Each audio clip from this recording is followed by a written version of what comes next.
Bismillah, alhamdulillah, amma ba'du. Para ulama sepakat bahwa tayamum itu menjadi ganti dari toharah kecil atau istilah lainnya adalah wudhu. Tetapi mereka berbeda pendapat apakah tayamum itu bisa menjadi ganti dari toharah besar atau mandi jinabah. Diriwayatkan dari Umar dan Ibnu Mas'ud, mereka tidak setuju kalau tayamum itu menjadi gantinya toharoh besar ataupun mandi jinabat. Sementara Ali dan beberapa sahabat yang lain itu berpendapat bahwa tayamum bisa menjadi ganti daripada toharoh besar atau mandi jinabah. Nah, inilah pendapat sebagian besar ulama ahli fikih. Sebab perbedaan pendapat tersebut adalah karena adanya beragam pemahaman terhadap ayat tentang tayamum. Di samping itu, karena pendapat sebagian ulama yang menyatakan bahwa hadis yang membolehkan tayamum bagi orang junub adalah hadis yang tidak sahih. Ayat tentang tayamum yang dimaksud adalah firman Allah, "Falam tajidu ma'an fatayammamu." Lalu kamu tidak memperoleh air, maka bertayamumlah. Al-Baqarah ayat 80. Kata ganti kamu, antum dalam ayat falam tajidu ma'an fatayammamu itu kembali kepada orang yang berhadas kecil, atau juga bisa dipahami kembali kepada orang yang berhadas kecil sekaligus berhadas besar. Para ulama yang mengartikan kalimat aulamastumun nisa sebagai bersetubuh dengan istri, maka kata ganti tersebut jelas kembali kepada orang yang berhadas kecil sekaligus berhadas besar. Sebaliknya, para ulama ahli fikih yang mengartikan kalimat tersebut sebagai menyentuh wanita dengan tangan, maka kata ganti tersebut kembali hanya kepada orang yang berhadas kecil saja.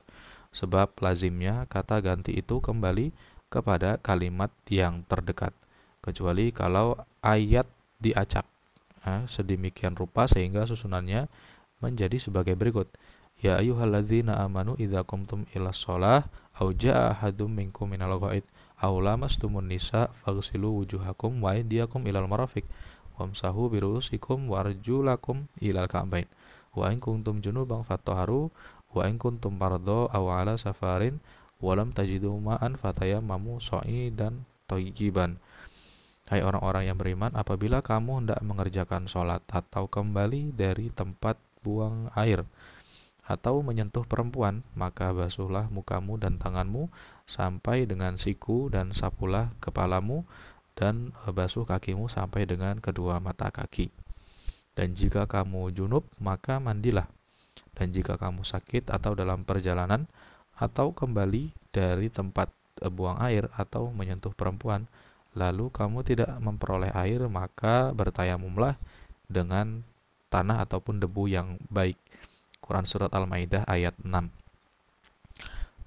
Meskipun demikian, susunan ayat yang telah diacak seperti itu tetap tidak layak untuk dijadikan pedoman, kecuali ada dalil yang menguatkannya, sebab merekayasa seperti itu adalah majazi atau kiasan. Betapapun mengartikan kalimat secara hakiki itu lebih baik dan lebih utama daripada mengartikannya secara majazi. Boleh jadi dalam ayat tadi ada alasan yang membolehkan untuk mengacak seperti itu berdasarkan susunan yang telah diacak tersebut, maka sakit dan musafir itu adalah dua hadas. Namun pengertian seperti itu tidak diperlukan jika kata au dalam ayat tadi ditentukan memiliki makna wawu yang berarti dan, bukan atau. Ya, hal itu ada dalam ucapan orang-orang Arab. Inilah sebab yang menimbulkan perbedaan pendapat dalam masalah ini tentang keraguan mereka terhadap hadis-hadis yang mengandung makna seperti itu. Sudah sangat jelas. Di antaranya ialah hadis yang diriwayatkan oleh Al-Bukhari dan Muslim.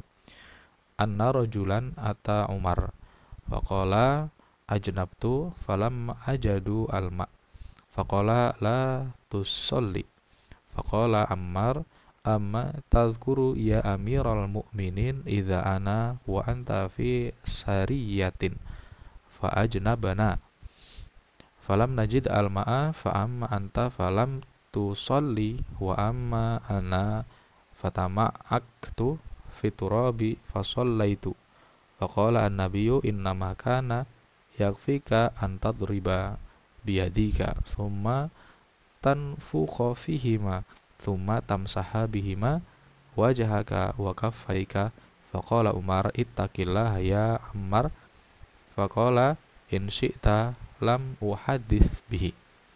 Sesungguhnya seorang lelaki menemui Umar dan berkata, aku junub, tetapi aku tidak menemukan air. Umar pun berkata, kalau begitu jangan sholat. Ammar berkata, wahai Amirul Mukminin, apakah Anda tidak ingat ketika kita sedang berjuang di dalam suatu peperangan? Saat itu kita sama-sama junub dan tidak menemukan air. Anda memilih tidak sholat, sementara aku memilih berguling-guling di atas pasir lalu sholat.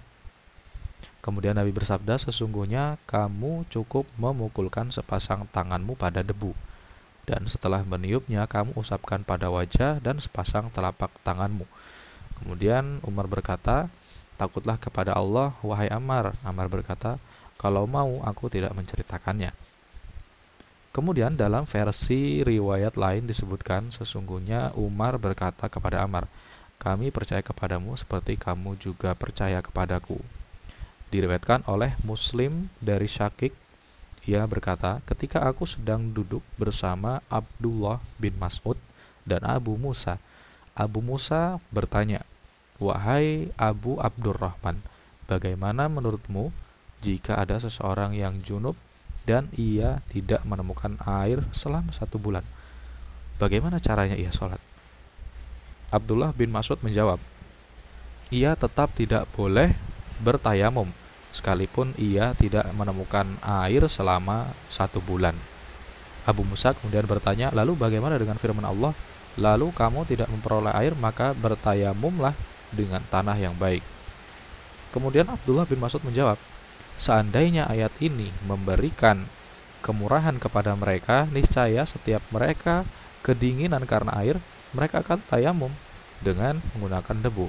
Kemudian Abu Musa bertanya, apakah kamu tidak pernah mendengar ucapan Ammar? Mendengar Abu Musa menuturkan ucapan Ammar di atas tadi, Abdullah bin Mas'ud berkata, apakah kamu tidak tahu kalau Umar tidak menerima ucapan Ammar itu? Nah, tetapi mayoritas ulama berpendapat bahwa hal itu telah ditetapkan dalam hadis Ammar dan hadis Imran bin Husain yang diriwayatkan oleh Al-Bukhari. Kalaupun Umar lupa, hal itu tidak mempengaruhi kewajiban mengamalkan hadis Ammar. Lagi pula, dalam soal kebolehan bertayamum bagi orang yang junub dan wanita yang haid, mereka berpedoman pada pengertian dalil umum, yaitu berupa sabda Nabi, tanah dijadikan untukku sebagai tempat sholat dan sesuatu yang suci sekaligus mensucikan. Hadis Imran bin Husain tersebut ialah, sesungguhnya Rasulullah melihat seorang lelaki sedang menyendiri. Ia tidak sholat bersama orang banyak. Beliau bersabda, hai fulan, apakah tidak cukup alasan bagi kamu untuk ikut sholat bersama orang-orang itu?